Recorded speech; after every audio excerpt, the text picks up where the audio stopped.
A série mais popular do ano já tem nome, Adolescência, uma trama que com apenas 4 episódios conta a história de um garoto de 13 anos que é preso sob a acusação de assassinar uma colega de classe. A partir daí, pais, professores, policiais e profissionais da saúde tentam adentrar o mundo desses jovens que parece cada vez mais inacessível.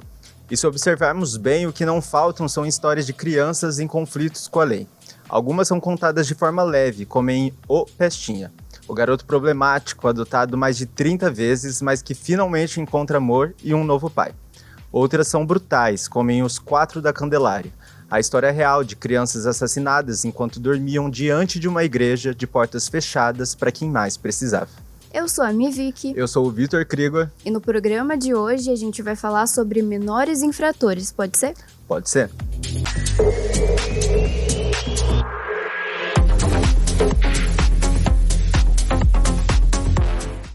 Oi, gente, tá começando o Pode Ser e no programa de hoje, então, a gente vai falar sobre um tema bem complicado, um tema bem sério, menores infratores, né? Quem vem comigo é o Vitor. Mais uma vez. Mais uma vez, Vitor, seja sempre bem-vindo. Muito obrigado.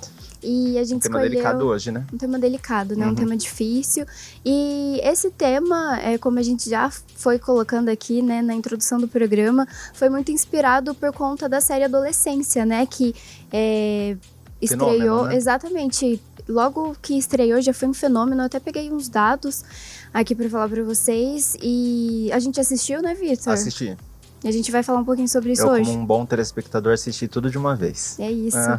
E a gente viu diversas discussões, né, as redes sociais foram tomadas por esse assunto. Eu abri o meu Instagram, sempre tinha alguém falando sobre esse assunto, eram pessoas, colegas, jornais também, com matérias e trazendo especialistas, profissionais da saúde, educadores, para falar sobre o quanto as pessoas mais jovens, né, os adolescentes, os jovens de hoje estão, parece, cada vez mais distantes, né, das outras gerações. É uma pauta bem urgente, né? Você disse sobre essa questão dos adolescentes. A gente, inclusive, trouxe já alguns programas que falam muito sobre esse perfil, né, da nova geração. Exatamente. E tá aí mais um funil para a gente entrar em várias discussões. A adolescência conta a história de um menino, né, que acabou envolvido com o assassinato da colega e de classe. E a partir daí a gente começa a entender sobre como esse mundo, esse universo dos adolescentes, às vezes parece distante da realidade dessa nova geração. Perfeito. Consegui achar os dados aqui, Vitor.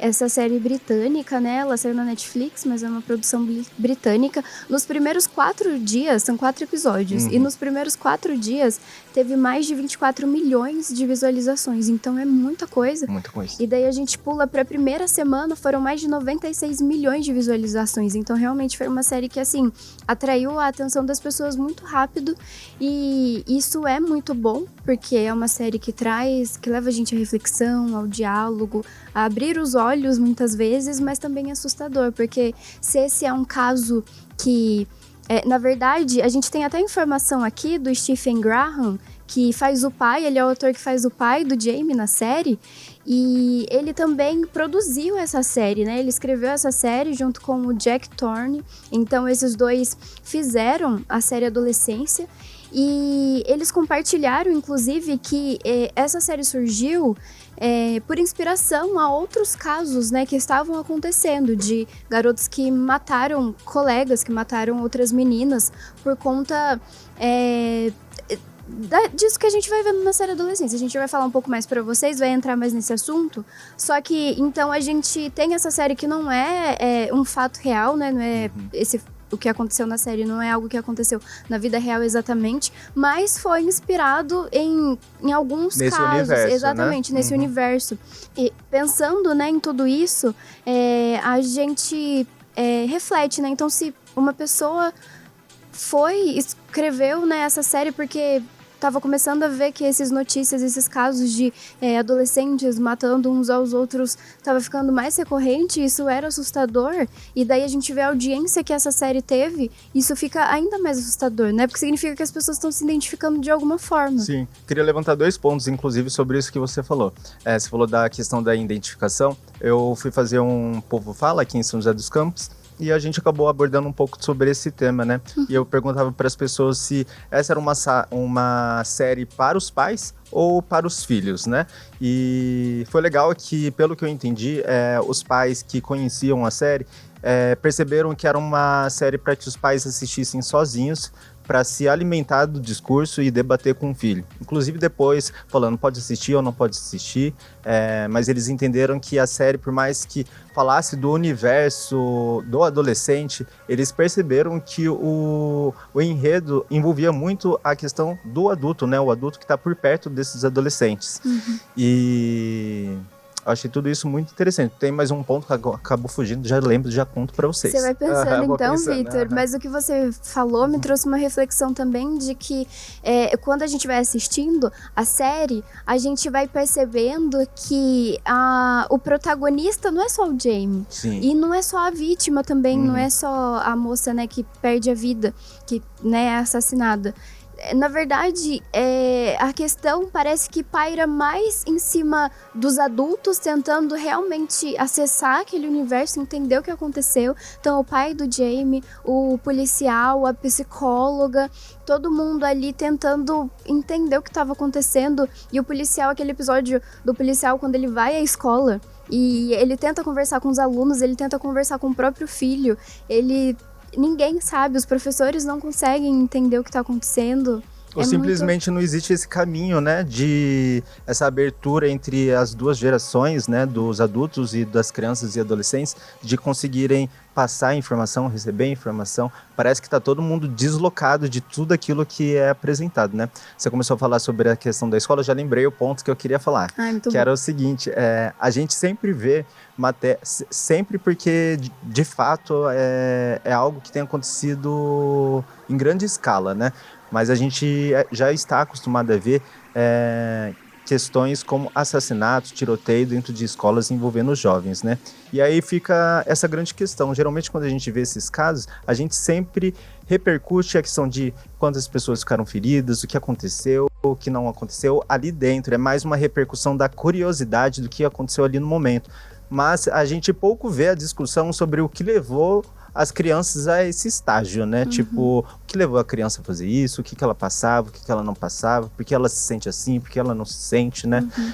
Então eu acho que a série traz esse debate também, principalmente para os adultos, né? Os pais, os professores, a comunidade em geral, porque eu acho que é da nossa responsabilidade, né? Exatamente. E também o que pode ser feito, né? O que pode ser feito para que outros casos como esse não aconteçam. Qual deve ser a abordagem das escolas, qual deve ser o envolvimento dos pais, da sociedade. E daí, Vitor, tem uma matéria da Infomoney que eu achei bem legal, que fala um pouco sobre adolescência.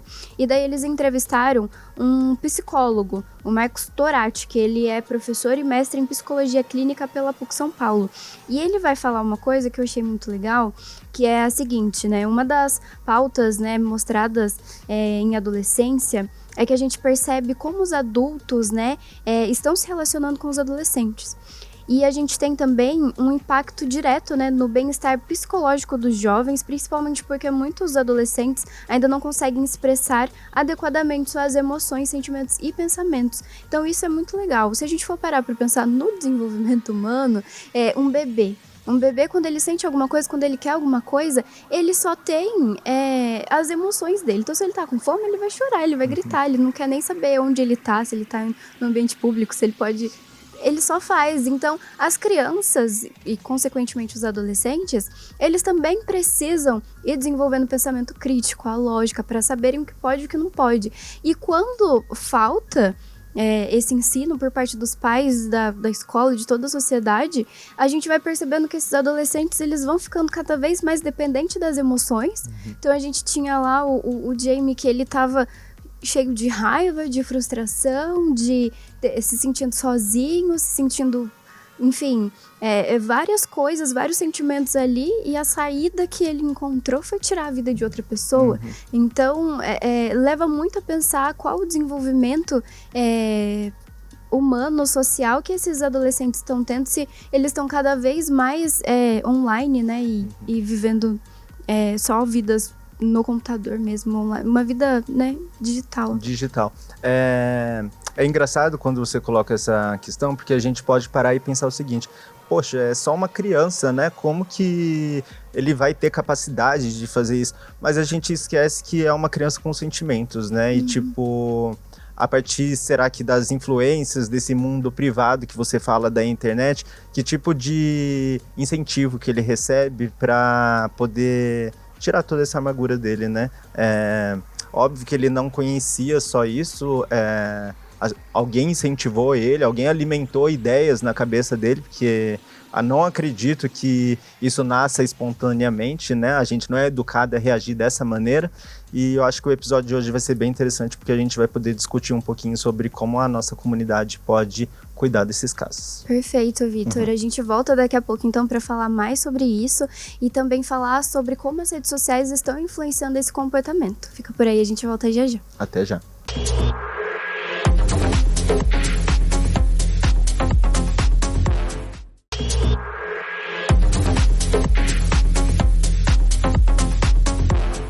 De volta com Pode Ser, hoje a gente está falando sobre menores infratores, né? A gente está falando sobre jovens que muito cedo, né, já acabam se envolvendo em problemas, e a gente está aproveitando, inclusive, o gancho da série Adolescência, né, para falar um pouco sobre isso. Se você não assistiu, a gente... Assista. Exatamente, independente de você ser um jovem ou não, independente da sua idade, se você é pai ou não, se você tem primos que são mais novos, eu acredito que seja muito importante todo mundo assistir essa série. Um debate necessário. Exatamente. No primeiro bloco, eu trouxe um psicólogo, né, a falar de um trechinho aqui de uma matéria da Infomoney. Eu vou até colocar aqui para depois do título, para quem quiser procurar. O Marcos Toretti, né, ele fala assim, que a fragilidade do eu, adolescente, que ainda está em formação, se encontra em um estado emocional de dependência das opiniões e expectativas dos adultos para reconhecer o seu valor, o que influi diretamente no processo de construção de sua autoestima e identidade. Então a gente tem aqui, né, quando a gente tem realmente essa ausência de competência dos adultos, né, para compreender os jovens, que muitas vezes se sentem sozinhos, que se sentem mal compreendidos mesmo, abandonados, ou estão passando por algum tipo de sofrimento, né? É muito fácil que esses jovens, eles desenvolvam sintomas como embotamento da personalidade, autodepreciação ou comportamentos antissociais. E a gente vai ter tudo isso, Vitor, relacionado muito a essa onda a gente conhece esse termo, né, incel, que seria esse celibatários involuntários, né, que são pessoas, em sua grande maioria, homens que começaram a se reunir na internet, né, e esse movimento foi crescendo em fóruns de homens que se sentem excluídos da sociedade, que não conseguem interagir muito bem socialmente. E também tem essa questão com o feminino, né, geralmente são homens que não conseguem se relacionar com mulheres e vão culpar essas mulheres por isso. Então é uma onda que gera muito ódio, e na série Adolescência a gente não vê explicitamente esse termo sendo citado, mas fica implícito, Os né? ganchos dão para entender, né? Que o Jamie, ele é um jovem que ele tá inserido em comunidades, em movimentações ali na internet, e que vem machosfera, e que vem alimentando esse ódio pelas mulheres. Então a gente vê um dos resultados dessa machosfera, né, desse movimento que vem ganhando força. Você fala de resultado, a série, inclusive, ela nem propõe mostrar a prisão do protagonista, né? Ela deixa ali uma reflexão apenas sobre tudo aquilo que antecede esse momento, né? E a partir disso eu acabei pensando sobre, tipo, desde quando que crianças e adolescentes podem ser presos, né? Fiz uma pesquisinha, posso falar? Por favor, Você tem alguma coisa ainda para complementar? Não, precisamos dessas informações. Vamos lá. Olha só. Foi só em 1924 que, pela primeira vez, uma entidade internacional recomendou a proteção especial das crianças, né? Antigamente, as crianças não tinham direitos, e acho que a gente já até falou sobre isso em algum podcast aqui, que elas eram vistas como pequenos homens, né? Exatamente. O Thiagueira, que é o nosso editor, provavelmente ele vai lembrar qual é o episódio e ele vai colocar o card aqui pra você assistir. Eu acho que foi no episódio de Dia das Crianças, talvez. Pode ser. A gente falou sobre isso, a gente também falou sobre adolescência, mas a gente vai deixar os 2 episódios aqui pra vocês conferirem. Então. E a partir disso ficou a Declaração de Genebra, que é muito conhecido para quem faz um pequeno estudo sobre direitos de crianças, sabe que a Declaração de Genebra foi um passo importante para que as comunidades internacionais se juntassem para poder garantir direitos aos menores, né? A partir disso é criado o ECA, né? Que é um sistema brasileiro de proteção do Estatuto de Criança e dos Adolescentes, que surge em 1990. E aí o ECA, ele já não vê a criança como adultos em miniaturas, né? Mas como sujeitos com direitos em desenvolvimento, e que o país precisa zelar por esses sujeitos também, a partir das suas especificidades, né? Uma criança não é um adulto, não dá para misturar as coisas.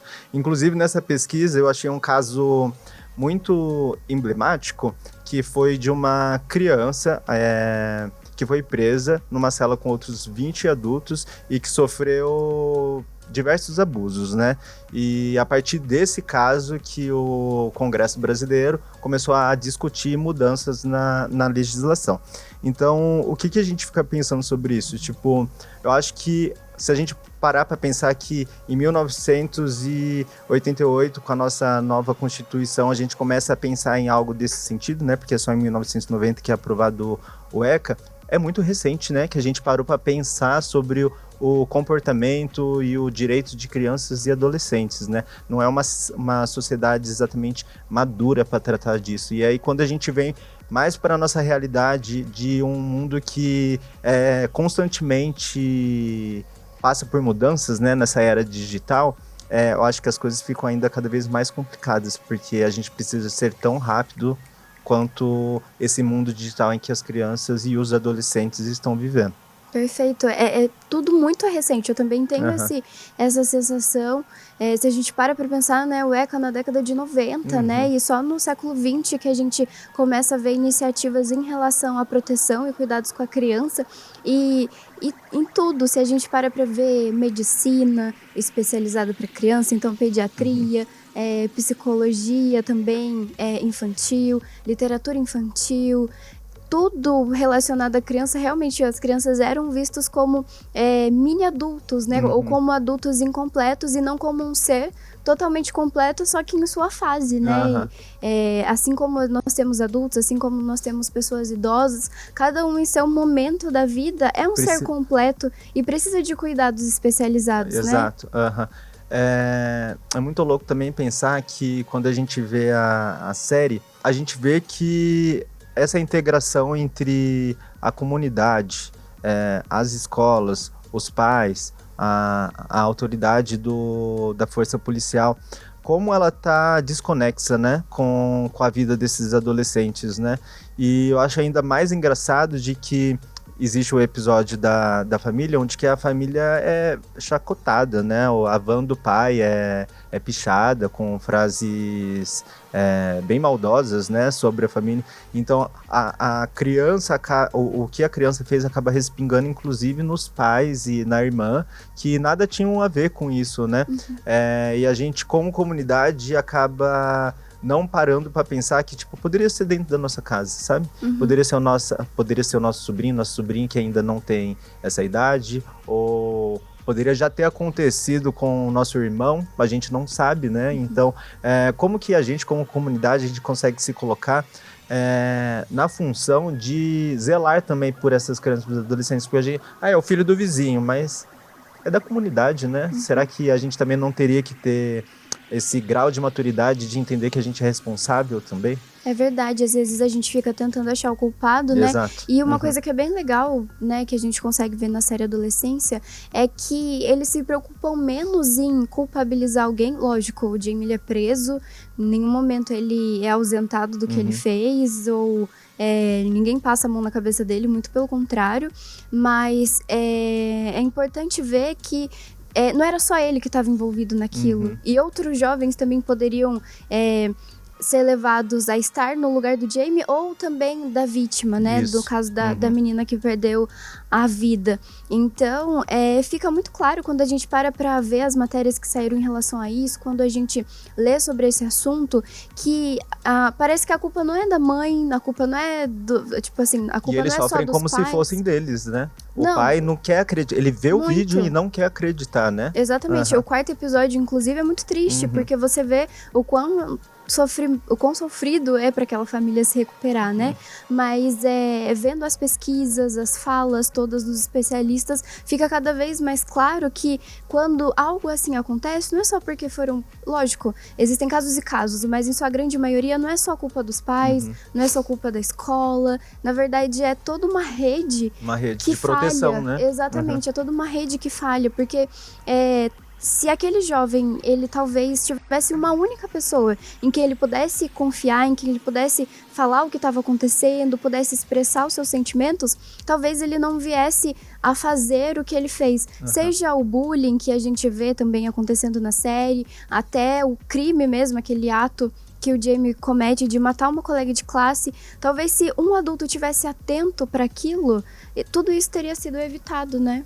É incrível isso, porque cada vez o que a gente vê mais são pais sem autoridade, são professores sem autoridade. Tipo, as crianças já não conseguem mais olhar e ver eles como referência, né, de vida, de pessoas, porque o universo desses personagens, eles não conversam. Exatamente. Em relação a isso, vou ler só mais um trechinho aqui para vocês da matéria Infomoney. Daí, no caso, uma frase da psicanalista e filósofa Ana Matos. Ela fala assim, que a internet cria um espaço onde a competitividade e a busca incessante por aprovação substituem um autoconhecimento. Isso gera uma identidade frágil, moldada por expectativas irreais. Então, eu achei essa frase dela muito forte, ela é sucinta, mas ela explica muito do que vem acontecendo, né? Dessas crianças cada vez mais buscando sentido nas redes sociais e muitas vezes caindo em influenciadores que não sabem o que estão dizendo. Não são influencers. Exatamente, que tem um discurso muitas vezes de ódio, de preconceito, de misoginia e que vem alimentando esses jovens que acabam se perdendo nisso. Às vezes isso vem numa piadinha, né, que parece tão inocente ou às vezes chega no nível de ser escrachado e mesmo assim consegue reter esse alcance, esse engajamento das crianças e adolescentes que estão utilizando as redes, né? É verdade. A gente tem mais informação para falar para vocês, mas a gente tem mais um intervalo agora, né, Victor? Infelizmente, temos mais um intervalo. Tô aqui de novo para protestar contra o nosso tempo. É isso, a gente volta daqui a pouco.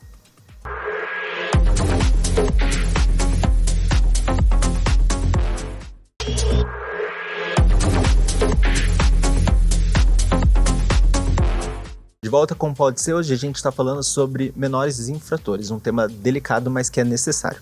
Tami, pensando nisso, eu falei que a gente não conseguiu ver, né? Aliás, não foi o objetivo da série mostrar, né, essa parte da prisão, mas provavelmente foi isso que aconteceu a partir de tudo aquilo, né? Porque tinha prova, inclusive, em vídeos, né? Isso, no finalzinho tem... No último episódio tem um trechinho em que ele liga pro pai e parece que ele diz que ele aceitou se entregar. Então, de fato, a prisão vai acontecer. Prisão, né? E aí, pensando nisso, eu resolvi trazer aqui alguns dados pra gente bater um papo sobre os países que mais encarceram jovens e adolescentes. E a gente vê se esse é o modelo punitivista é o mais ideal, né? Então, em primeiro lugar, quem está nessa lista são os Estados Unidos, que tem cerca de 2.250 menores detidos em 2021, que foi o último levantamento que fizeram. Além disso, 44% dos jovens desse levantamento estavam em detenção e os outros 53% haviam sido enviados para instalações de internação juvenil, né, que são como orfanatos, né, e casa de redisciplina, né, certo, dos menores. E o Brasil, para a gente ter em comparação, em 2022 havia 12.154 adolescentes cumprindo medidas socioeducativas. E aí vem o pulo do gato, que é a Noruega, gente. A Noruega, em 2023, teve apenas 7 menores infratores. Então a gente fica aqui esses dados para a gente discutir o seguinte: o que será que a Noruega faz que o Brasil e os Estados Unidos não conseguem fazer?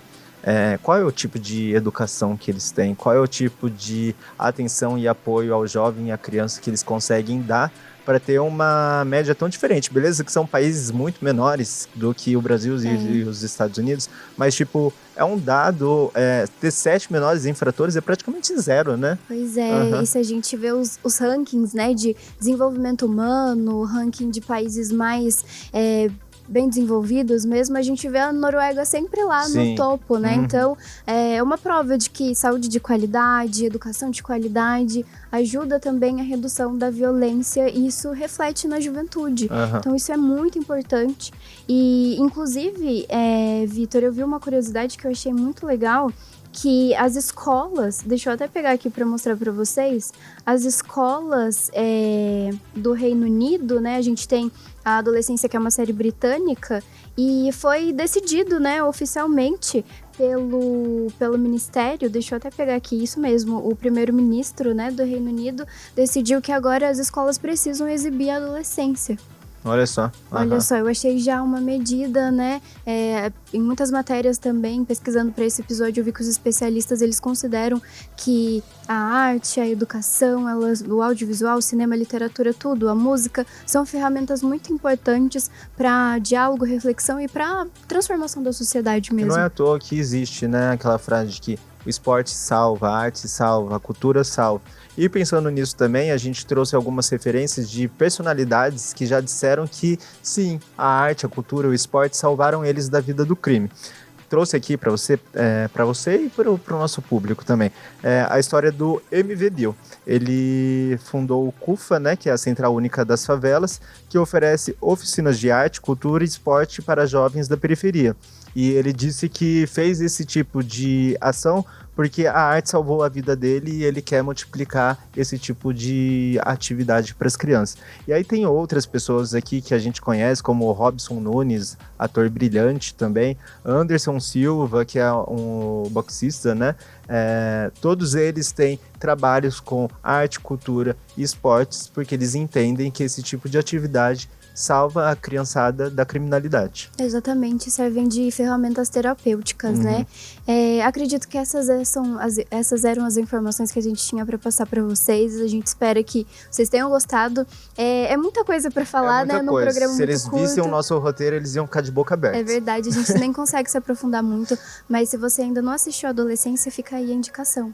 Fica, e tem outras, né? Tem 30 Reasons Why, tem Os Quatro da Candelária, que a gente apresentou no início do programa, uma história cruel, real, e que ajuda a gente a refletir sobre crianças que nem em casa estão, nem acesso à internet estão, já estão soltas na rua e vivendo por a livre sorte, né? É verdade, Cidade de Deus também. Cidade de Deus, exato. São vários exemplos aí de como, quando a sociedade larga a mão desses jovens, né, o que pode, a destruição que pode se tornar, né? Mas é isso, a gente já estourou de tempo. Vitor, muito obrigado pela sua participação mais uma vez. Eu não vou nem falar até me chame que eu volto, porque pode aparecer essa oportunidade qualquer hora, né? Vai voltar mesmo. O Samuel tá viajando demais. É isso. Gente, até o próximo episódio. A gente vai ficando por aqui. Tchau, tchau. Tchau, tchau.